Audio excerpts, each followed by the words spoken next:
بسم اللہ الرحمن الرحیم الحمد للہ رب العالمین والصلاة والسلام علی سید الانبیاء والمرسلین۔ آج کا ہمارا سنڈے کمنٹس کا 34واں ایپیسوڈ لے کر ہم حاضر خدمت ہیں۔ اس میں پچھلے ایپیسوڈس کی طرح سے اس ایپیسوڈ کے اندر بھی بہت سارے اس طرح کے سوالات ہیں جو کئی لوگوں کے لیے بالکل نئے ہوتے ہیں، تو کئی لوگوں کی معلومات میں اضافہ کرنے والے ہوتے ہیں، اور تقریباً سبھی کے سبھی سوالات وہ ہیں یا وہ ہوتے ہیں مستقل کہ جو عام معاشرے میں ان کا استعمال بھی ہوتا ہے، ان کی ضرورت بھی پڑتی ہے۔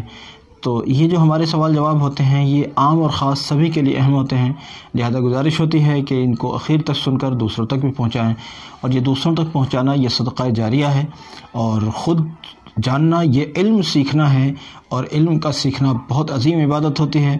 بہرحال ان سوال جواب کے 34ویں اس سلسلے کو ہم شروع کرتے ہیں۔ اس طرح سلیم بھائی بدایوں سے کہتے ہیں کہ پھوڑا پھنسی سے اگر خون پیپ وغیرہ نکلے تو نماز کا کیا حکم ہے؟ بعض اوقات ایسا ہوتا ہے کہ کوئی پھوڑا یا پھنسی وغیرہ اگر پھوٹ جاتی ہے تو وہ مستقل رستی رہتی ہے، تو اگر وہ مستقل رستی رہتی ہے تو ایسا آدمی اتنی بھی مہلت اس کو نہیں ملتی کہ وہ ایک نماز بھی پڑھ سکے، اور مستقل وہ رشتہ ہی رہتا ہے اس کے اندر سے، تھوڑا تھوڑا ایک ایک دو دو بوند کر کے وہ نکلتا ہی رہتا ہے۔ ایسے شخص کو وقتی طور پر معذور مانا جاتا ہے، اور ایسے شخص کو چاہیے کہ وہ اگر کپڑے میں وہ اس کے اندر سے نکلنے والا بلڈ اگر کپڑے میں لگ گیا ہے تو کپڑے کو تو صاف کرے گا، اور ہر نماز کے لیے تازہ وضو کرے گا۔ پھر اگر وضو کرنے کے بعد اگر وہ بلڈ جاری رہا اس کے اندر سے جیسا کہ وہ جاری تھا ہی، تو بہرحال اسی صورت میں یہ اس نماز کو پوری کرے گا، اور دوسری نماز کے لیے دوسری نماز کا مطلب جیسے ابھی ظہر پڑھ رہے تھے، ظہر کے لیے وضو کر لیا تھا، ظہر پڑھ چکے ہیں، اب اگر جب عصر کا وقت آئے گا تو عصر کے لیے دوسرا وضو کرنا پڑے گا۔ معذور کے لیے یہ لازم ہوتا ہے، اور اگر مان لیجیے جماعت سے نماز پڑھنی ہے تو بہت اچھا، ورنہ تھوڑا سا انتظار بھی کر لیا جائے۔ اگر پہلے جماعت نکل گئی ہے یا جماعت سے پڑھنے کی کسی علاقے میں اگر نوبت نہیں آ رہی ہے تو وہ تھوڑا سا انتظار بھی کر لیں، اول وقت میں نماز پڑھنے کی تھوڑا جلدی نہ کریں، تھوڑا سا تاخیر سے نماز پڑھیں ہلکا پھلکا، تاکہ یہ جو فارمیلٹی ہے کہ شاید یہ رک جائے بلڈ، یہ فارمیلٹی بھی پوری ہو جائے۔ بعض اوقات رک بھی جاتا ہے، لیکن نماز تو پڑھنی ہے۔ بہرحال یہ نہیں کہ میرے کو پھوڑا ہو رہا ہے یا پھنسی ہو رہی ہے، صاحب میں نماز کیسے پڑھوں؟ نماز تو اسی حالت میں پڑھنی ہے۔ اسی کا ایک یہ بھی سمجھ لیجئے، کئی بار کوئی معذور ہوتا ہے، جسے کوئی ایسا بیمار ہے یا کسی کا آپریشن وغیرہ ہوا ہوتا ہے، تو اس کو نلکی وغیرہ لگائی جاتی ہے پیشاب کے لیے، اور اس کا تو ہر وقت چلتا ہی رہتا ہے، وہ جس بھی ترتیب سے چلتا ہے۔ تو اب ایسی صورت میں کیا کرے گا؟ وہ اسی صورت میں نماز پڑھے گا، اسی صورت میں وہ نماز پڑھے گا، بس یہ رہے گا کہ ہر نماز کے لیے تازہ وضو کرے گا، تازہ وضو کرے گا۔ ایک صاحبہ نے پوچھا ہے کہ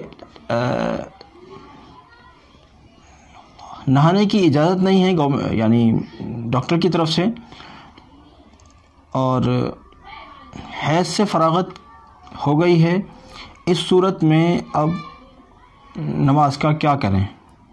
وہی حیض سے فراغت ہو گئی ہے، ڈاکٹر نے نہانے کے لیے منع کیا ہوا ہے، ایسے ہی معذورین کے لیے تو تیمم کرنے کا ہے، آپ تیمم کریں۔ تیمم یاد رہے کہ تیمم جس طرح سے وضو کے لیے کیا جاتا ہے اسی طرح سے غسل کے لیے بھی کیا جا سکتا ہے، ضرورت کی صورت میں غسل کے لیے بھی کیا جاتا ہے۔ تو یہ کوئی مسئلہ نہیں کہ صاحب ڈاکٹر نے نہانے کے لیے منع کیا ہے تو کوئی بات نہیں، آپ تیمم کریں غسل کی نیت سے، اور اگر کسی حصہ بدن پر اگر کہیں کوئی نجاست کوئی گندگی لگی ہے، اگر اس کو آپ دھو سکتے ہیں تو دھو لیں، نہیں دھو سکتے ہیں صاف کر لیں، خود نہیں کر سکتے ہیں اپنے تیماردار سے صاف کرا لیں، بے پردگی نہ ہونے کی شرط کے ساتھ، کہ کوئی بے پردگی نہ ہو، اس شرط کے ساتھ۔ آگے صابر صاحب گلاوٹھی سے پوچھتے ہیں، یہ کہتے ہیں کہ سورہ کوثر کا جو عمل آپ نے بتایا تھا اس کے متعلق یہ جاننا ہے کہ ہر مرتبہ بسم اللہ پڑھنا ضروری ہوگا، اور کیا صبح کو 9-10 بجے کے قریب اور شام کو عصر کے بعد پڑھنا ٹھیک ہوگا، اور کیا باوضو ہی پڑھنا ہوگا یا بغیر وضو کے بھی پڑھ سکتے ہیں؟ بھائی ہر مرتبہ بسم اللہ پڑھنا ہوگا، یاد رہے یہ اصول ہے کہ جب کوئی نئی سورہ آپ شروع کر رہے ہیں تو سورت کے شروع کرنے سے پہلے بسم اللہ پڑھیں گے. اب چونکہ سورہ کوثر 3 آیتوں کی سورت ہے، مان لیجئے بسم اللہ الرحمن الرحیم انا اعطیناک الکوثر فصل لربک وانحر ان شانئک هو الابتر، ان شانئک هو الابتر تک 3 آیتیں پوری ہو گئیں. اب پھر دوبارہ سے آپ شروع کر رہے ہیں تو پھر دوبارہ سے بسم اللہ الرحمن الرحیم پڑھنا ہے اور پھر انا اعطیناک الکوثر شروع کرنا ہے، اس طرح سے. اور 9-10 بجے جو آپ صبح کو پڑھ رہے ہیں کوئی بات نہیں ہے، کسی کو اسی وقت ٹائم مل رہا ہے تو پڑھ رہے ہیں، لیکن یہ 9-10 بجے پڑھنا اس لیے نہ ہو کہ ہم صبح فجر میں تو اٹھتے نہیں ہیں صاحب، اب ہم لیٹ تھوڑا اٹھتے ہیں تو اس لیے 9-10 بجے، یہ تو سمجھ میں نہیں آتی بات. لیکن ہاں آپ کو کوئی مصروفیت ہے تو بہرحال 9-10 بجے بھی چلے گا، اور کوئی بھی بات نہیں، اس کے علاوہ بھی کسی اور وقت بھی چلے گا، اس میں کوئی ایسی پابندی نہیں. صبح شام کا مطلب یہ بالکل نہیں ہے کہ آپ فجر کے بعد ہی پڑھیں یا فجر کے پہلے ہی پڑھیں، جب بھی آپ کو موقع مل جائے اس وقت میں پڑھ لیں. کسی دن ایسا بھی ہوا کہ آپ کو دونوں ٹائم کرنے کا موقع نہیں ملا، آپ ایک ٹائم بھی کر لیں چلے گا.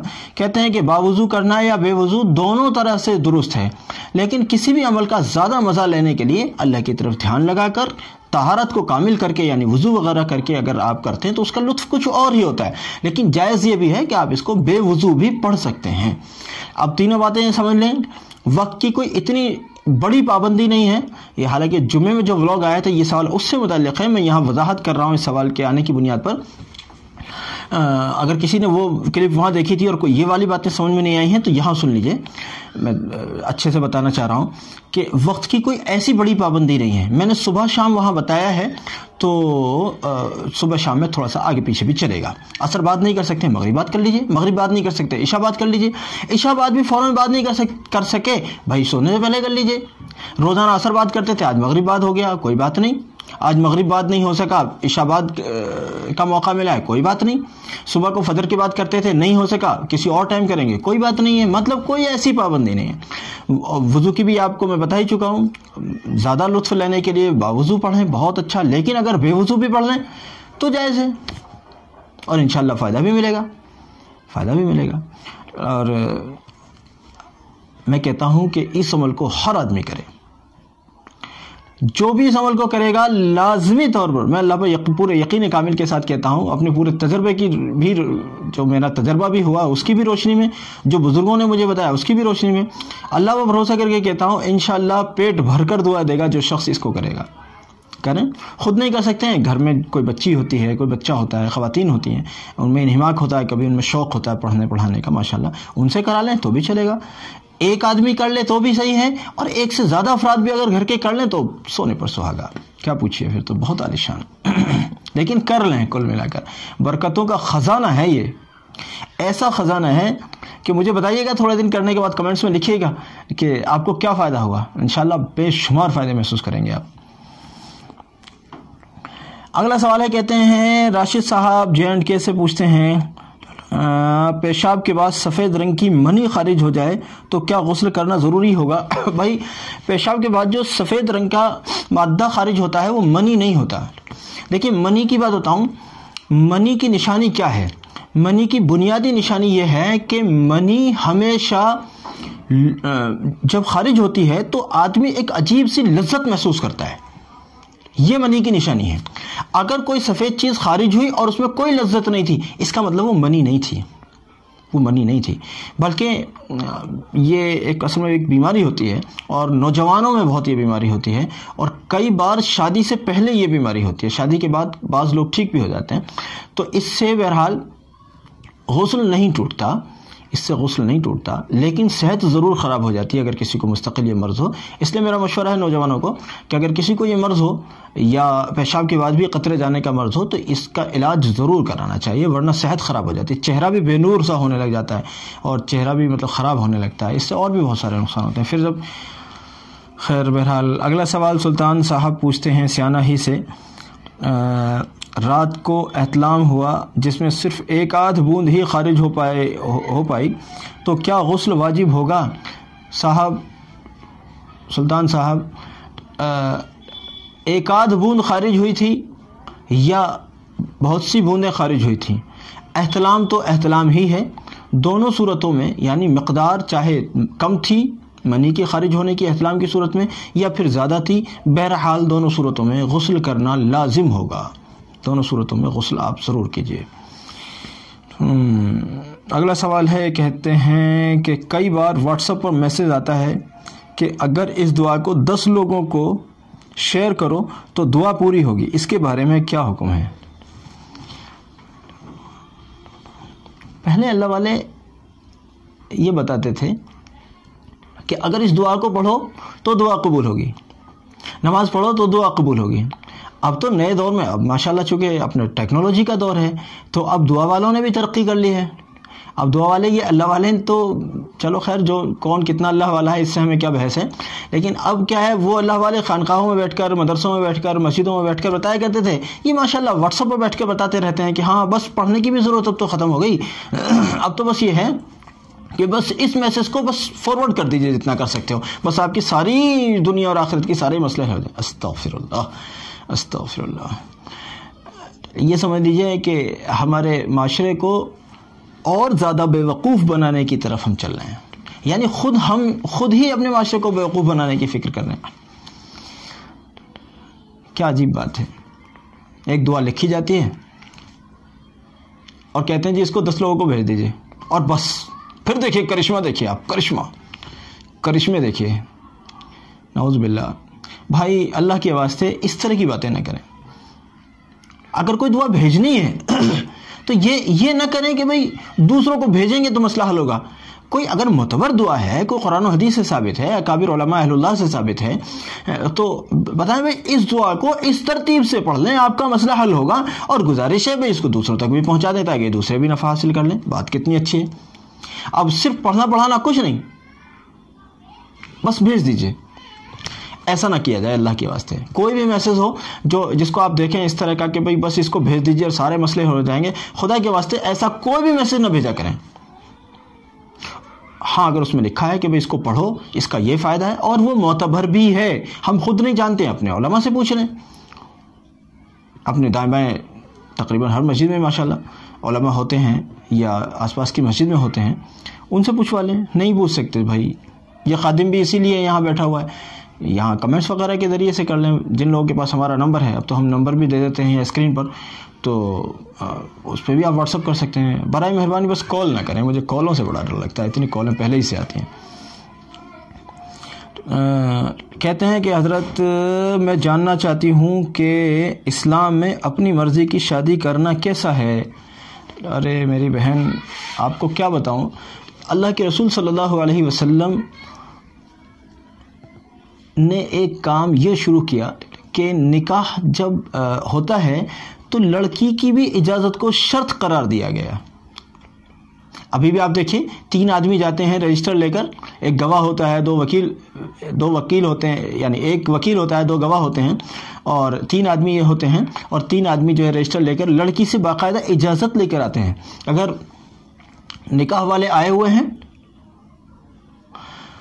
اور لڑکی منع کر دے تو قاضی صاحب نکاح نہیں پڑھائیں گے، چاہے ساری برادری کہے، باپ کہے، کوئی بھی کہے، نکاح نہیں پڑھایا جائے گا۔ لڑکی منع کر دے اگر، اس اجازت کا مطلب ہی ہے، ایسا نہیں ہوگا کہ لڑکی نے اجازت نہیں دی اور پھر بھی نکاح زبردستی پڑھا دیا، بالکل ایسا نہیں ہوگا۔ اس کا مطلب کیا ہے؟ اچھا یہ پہلے کیا ہوتا تھا، پہلے تو بس ہاتھ پکڑا اور کسی کے ہاتھ میں بھی دے دیا، مطلب کسی کے بھی ساتھ اس کا نکاح کر دیا۔ اب لڑکی کی مرضی ہے تو اور نہیں ہے، سمجھ لیجئے یہ اسلام نہیں ہے، یہ اسلام نہیں ہے۔ وہ جو اجازت لینے کے لیے بھیجا جا رہا ہے اس کا مطلب ہی یہ ہے کہ لڑکی کی بھی مرضی کا احترام کیا جائے گا۔ اب آج اس پڑھے لکھے دور میں بھی ہمارے یہاں ایسی شادیاں ہوتی ہیں کہ لڑکی کی پرواہ بھی نہیں کی جاتی کہ لڑکی کو رشتہ پسند بھی ہے یا نہیں، ایسے لڑکے کی بھی پسند کا اور ناپسند کا کوئی احترام نہیں کیا جاتا کہ لڑکے کو یہاں یہ رشتہ پسند ہے یا نہیں۔ میں ہاتھ جوڑ کر ماں باپ سے کہتا ہوں، اللہ کا واسطہ، لڑکی ہو یا لڑکا، ان کی پسند کا بھی احترام کریں، اور خدا کے واسطے بچوں سے بھی کہتا ہوں، ماں باپ کی پسند کو بھی احترام دیجیے۔ صرف عشق و معاشقی کے پیچھے شادیاں کرنے کے پیچھے بالکل نہ چلیں، بالکل نہ چلیں۔ پسند کرنے کا آپ کو حق ہے، عشق کے نام پر آوارگی کرنے کا کسی کو حق نہیں ہے۔ بچوں کو چاہیے ماں باپ کا احترام کریں، ان کی پسند کا خیال رکھیں، اور ماں باپ کو بھی چاہیے کہ بچوں کی پسند کا خیال رکھیں۔ لیکن پھر ایک اور بات، سوال کے مطابق اگر کوئی بچہ یا بچی اپنی پسند کی شادی کر لیتا ہے تو بس ٹھیک ہے، اگر اس نکاح میں اسلامی شرائط پائی جاتی تھیں، جیسے کم سے کم 2 آدمیوں کی موجودگی میں لڑکے اور لڑکی نے ایک دوسرے کو اپنی میاں بیوی کے طور پر قبول کر لیا، ٹھیک ہے، بس نکاح ہو گیا، کوئی دو رائے نہیں ہے۔ اب اس نکاح کو کوئی نہیں توڑ سکتا، اور جب تک ان میں طلاق نہیں ہوگا یہ لڑکی یا یہ لڑکی دوسری جگہ نکاح نہیں کر سکتی۔ اصل میں اس ٹاپک پہ بہت کچھ کہنا چاہتا ہوں، لیکن میری زبان بند اس لیے ہے کہ ہمارا معاشرہ جو میں کہوں گا اس کو قبول نہیں کرے گا، کیونکہ شریعت تو دکھائی ہی نہیں دیتی، جہالت چاروں طرف دکھائی دیتی ہے۔ اگر میں شادی والی بات کہوں گا نا کہ شادی پر کتنی اجازت ہے اور کتنی چھوٹ ہے بچوں کو، تو لوگ ہو سکتا ہے کمنٹس میں بھول جائیں گے کہ میں اللہ گواہ ہے کہ میں اپنی طرف سے کچھ نہیں کہہ رہا، اس بات کو بھول جائیں گے، الٹا سیدھا لکھنا شروع کریں گے۔ حالانکہ مجھے ان چیزوں سے زیادہ فرق نہیں پڑتا، لیکن بس تھوڑا سا کم کہنا زیادہ سمجھنا۔ میں نے کہہ دیا ہے کہ بچوں کو حق ہے اپنی پسند کی شادی کرنے کا، لیکن انہیں چاہیے ماں باپ کا خیال رکھیں۔ ماں باپ کو بھی حق ہے کہ اپنے بچوں کا اچھی جگہ رشتے کریں، اچھی جگہ شادی کریں، لیکن انہیں چاہیے کہ بچوں کا بھی خیال رکھیں کہ بچوں کی پسند اور ناپسند کیا ہے۔ آخری سوال ہے، راشد صاحب پوچھتے ہیں پھر دوبارہ JNK ہی سے، کہ آپ نے اقامت اور تکبیر تحریمہ کے درمیان جو دعا کا بتایا تھا وہ صرف جمعے کی نماز میں ہے یا دوسرے دنوں میں بھی؟ ہر نماز میں ہے، چاہے جمعہ ہو، جمعرات ہو، بدھ ہو، منگل ہو، پیر ہو، جمعہ، کوئی بھی دن ہو، کوئی سی بھی نماز ہو، فجر، ظہر، عصر، کوئی بھی نماز ہو، جب اقامت ختم ہوتی ہے، جب اقامت کہنے والا اللہ اکبر لا الہ الا اللہ کہہ کر فارغ ہو جاتا ہے اور امام نے ابھی اللہ اکبر کہہ کر نماز شروع نہیں کی، یہ جو چند سیکنڈ کا وقت بچتا ہے، اس میں دعا کی قبولیت ہوتی ہے، اور یہ بڑی قبولیت کا وقت ہے۔ اب چاہے وہ دن کوئی سا بھی ہو، جمعہ ہو یا جمعے کی نماز ہو یا کوئی اور نماز ہو، تو ہم نے راشد صاحب اس طرح سے بتایا تھا، اب آپ کو یہ بات معلوم ہو گئی ہوگی کہ کسی بھی نماز میں آپ اس طرح سے دعا کریں۔ میری گزارش ہے کہ میرے لیے بھی دعا کریں، اپنے لیے بھی کریں، میرے لیے بھی کریں، اور ساری امت کے لیے دعا کریں۔ اللہ آپ کو جزائے خیر دے۔ جزاکم اللہ۔ السلام علیکم ورحمۃ اللہ۔